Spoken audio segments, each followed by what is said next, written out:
Hello friends, मेरे channel में आपका बहुत बहुत स्वागत है। तो आज एक बार फिर मैं आपके लिए बहुत ही इंटरेस्टिंग रेसिपी लेके आई हूँ। खासकर ये बच्चों के टिफ़िन के लिए बहुत ही मज़ेदार सी रेसिपी है।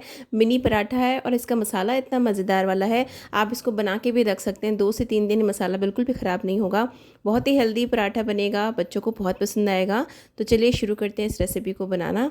तो सबसे पहले मैंने यहाँ पर एक पैन रखा है, उसमें डाला है 2 टेबल स्पून तेल। यहाँ डालेंगे 1/4 टीस्पून राई, 1/4 टीस्पून जीरा और साथ में डालेंगे चुटकी भर हींग। अब इन सारी चीज़ों को अच्छे से तड़कने के बाद मैं यहाँ पे एक प्याज ले रही हूँ। मीडियम साइज़ का प्याज लिया है, जिसको मैंने बहुत ही बारीक काट लिया है। अब इसको हम अच्छे से फ्राई करेंगे जब तक कि प्याज ट्रांसपेरेंट नहीं हो जाता। और साथ में यहाँ पे मैंने डाल दी है 4 से 5 कलियाँ लहसुन, 1 हरी मिर्च और 6-7 कड़ी पत्ते। ये सारी चीज़ें डालने के बाद हम प्याज, लहसुन और बाकी जो भी चीज़ें हमने डाली है उन सबको अच्छे से पका लेंगे। हल्का ब्राउन कलर होने तक हमें प्याज और लहसुन को भुनना है। बिल्कुल धीमी आंच पे काम करेंगे। और अब थोड़े से भुनने के बाद मैं यहाँ पे एक मीडियम साइज़ का टमाटर लिया है, उसको मैंने बहुत ही बारीक टुकड़ों में काटा है। अब इसको भी हम लोग भून लेंगे। अब बिल्कुल लो फ्लेम पे हमें इसको भूनते रहना है जब तक कि टमाटर अच्छे से गल नहीं जाते। थोड़ा मैश करते हुए हमें टमाटर को पकाना है। और यहाँ हम डालेंगे मसाले। तो आधा चम्मच हल्दी, 1 चम्मच धनिया पाउडर, 1 चम्मच लाल मिर्च पाउडर और स्वाद अनुसार नमक। ये सारी चीज़ें हम इसमें डाल देंगे। आप मिर्च कम ज़्यादा कर सकते हैं। बच्चों के लिए बना रहे हैं तो हम वैसे भी कम मिर्ची का इस्तेमाल करते हैं। अगर आप सबके लिए बना रहे हैं तो आप इसको और तीखा स्पाइसी कर सकते हैं। अब इस तरह से चम्मच या स्पैचुला की मदद से हम लोग इन टमाटर और प्याज को मैश करते जाएंगे और धीमी आंच पे हमें इसे पकाना है जब तक कि अच्छी तरह से गल नहीं जाते, अच्छे से मैश नहीं हो जाते। तो ये कुक भी हो जाएंगे, साथ में अच्छे से मैश भी हो जाएंगे। अब यहाँ अच्छे से भुनने के बाद मैं इस्तेमाल कर रही हूँ बेसन। तो यहाँ मैंने 3 टेबलस्पून जितना बेसन लिया है, जिसको मैंने ऑलरेडी इसको रोस्ट करके रखा है। ड्राई रोस्ट करना है, बिल्कुल तेल घी का इस्तेमाल नहीं करेंगे। इस तरह से बेसन को हम भुनेंगे। और वही सिका हुआ बेसन मैंने यहाँ पे डाला है 3 टेबलस्पून। आप मसाले के अकॉर्डिंग कम ज़्यादा क्वांटिटी जैसे बना रहे हैं उस हिसाब से आप बेसन को डाल सकते हैं। आप धीमी आँच पे भुनते रहेंगे अच्छे से, और जब तक ये एक सार नहीं हो जाता, ये बाइंड नहीं हो जाता, और फिर जो हमारे पराठे बनेंगे ना फटेंगे ही, ना ही हमें बेलने में परेशानी होगी। तो बस इस तरह से मसाला तैयार हो गया है, इसको ठंडा करेंगे। अब यहाँ मैंने आटा लगा के रखा है रोटी का। जैसे हम रोटी का आटा लगाते हैं नमक डाल के आटे में, वैसे ही हमें पराठे का आटा लगाना है। आप चाहें तो तेल घी अंदर मोइन के लिए इस्तेमाल कर सकते हैं।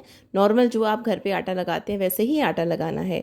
अब बिल्कुल छोटी छोटी लोई बनाएंगे, क्योंकि हम यहाँ पे मिनी पराठा बनाने वाले हैं। तो एकदम छोटी छोटी रोटी की जो लोई होती है वैसे लोई बनाएंगे और इस तरह से हम इसको बेल लेंगे। जैसे मैं आपको दिखा रही हूँ वीडियो में, इस तरह से मैंने बेल लिया है। अब जो मसाला हमने तैयार करके रखा है वो ठंडा हो चुका है। अब इस मसाले को अच्छे से स्प्रेड कर लेंगे। ऊपर से मैं डालूंगी थोड़ा सा हरा धनिया। हमने मसाले में इसको नहीं डाला है, हम लोग पराठे में इस्तेमाल कर रहे हैं हरे धनिए का। तो इस तरह से धनिया अच्छे से मैंने डाल दिया है। अब जिस तरह से मैं आपको बता रही हूँ, इस तरह से हम फोल्ड करेंगे पराठे को। तो देखिए, इस तरह से आप फोल्ड करेंगे पराठे को तो पराठा अच्छे से, मसाला बहुत अच्छी तरह से एक साथ पराठे में फैलेगा और पराठा फूल के तैयार होगा। अब इस तरह से दबाते हुए अंगूठे और अंगुली की मदद से जो भी एक्स्ट्रा आटा है उसको हम ऊपर से निकाल देंगे। और अब जो लोई है उसको अच्छे से दबा देंगे ताकि अच्छे से पैक हो जाए, बिल्कुल भी फटने का डर ना हो। बस इस तरह से हाथों से, अब देखिए मैं किस तरह से दबा रही हूँ। इस तरह से आपको पूरी तरह से अच्छे से इस लोई को दबाना है, स्प्रेड करना है, ताकि मसाला अच्छे से फैल जाएगा। और जब हम इसको बेलेंगे ना, तो हमें बेलने में परेशानी होगी और पराठा एक जगह इकट्ठा भी नहीं होगा। जो मसाला हमने डाला है वो पराठे में एक जगह इकट्ठा भी नहीं होगा। मैं आपको खोल के बताऊँगी पराठा। देखिए किस तरह से स्टफिंग हमारी फैल के पराठे में अच्छे से सेट हो जाएगी। बस इस तरह से हल्के हल्के हाथों से आटे में डस्ट करके हमें इसको बेल देना है। अब इस तरह से आप काफ़ी सारे पराठे, 7-8 पराठे एक बार में बेल के रख दो, बिल्कुल भी चिपकेंगे नहीं और सारे पराठे आपके फूलेंगे। ऐसे ही दूसरा पराठा दिखा देती हूँ कैसे आपको फोल्ड करना है। इसको इस तरह से फोल्ड करते हुए ऊपर से दबा देंगे और जो एक्स्ट्रा है उसको निकाल के और हमें बेल देना है। तो देखिए इस तरह से मैंने 2 बेल के तैयार किए हैं, मैं आपको दिखा देती हूँ। अब हमें इसको लो टू मीडियम फ्लेम पे इसको सेकना है पराठे को।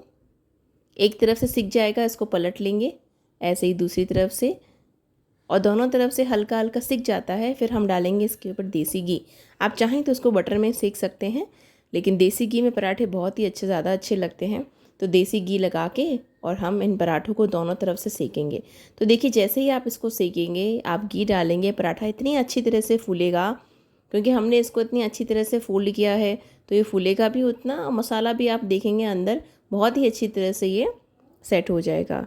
तो बस दोनों तरफ से अच्छे से देसी घी लगा के अब देखिए पराठा के कितना मस्त फूल रहा है। ये छोटे छोटे मिनी पराठे, ऊपर से इतना बढ़िया सा टेस्टी मसाला हमने इसमें स्टफिंग के लिए डाला है, तो बच्चों को बहुत पसंद आएगा, इवन बड़े भी इसे बहुत मज़े से खाएंगे।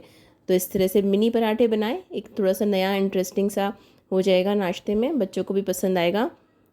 तो ये मसाला आप बना के रख सकते हैं, 2-3 दिन तक मसाला ख़राब नहीं होगा। हमने बेसन इसमें डाला है बाइंडिंग के लिए, और आप फटाफट से इस तरह से पराठे बना के तैयार कर सकते हैं। ऐसे ही हम दूसरा पराठा भी बेलेंगे। देखिए सारे पराठे आप बनाएंगे ऐसे ही फूलते रहेंगे, मस्त गुब्बारे की तरह आपके पराठे फूलेंगे।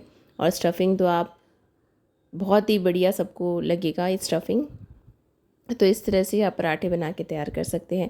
ऐसे ही फ्रेंड्स मैंने पहले भी आपके साथ लंच बॉक्स रेसिपीज़ शेयर की हैं, मैं उनको एंड स्क्रीन में लगा दूंगी, डिस्क्रिप्शन बॉक्स में मैं उनका लिंक दे दूंगी, आप वो भी रेसिपीज़ ट्राई करें। लंच बॉक्स के लिए परफेक्ट नाश्ता है, जो हेल्दी भी है, सिंपल है, ईजी है और क्विक बनने वाले पराठे हैं। तो एक बार फिर मिलूँगी एक नई रेसिपी के साथ। रेसिपी पसंद आई हो तो लाइक शेयर सब्सक्राइब जरूर करिएगा। Thank you.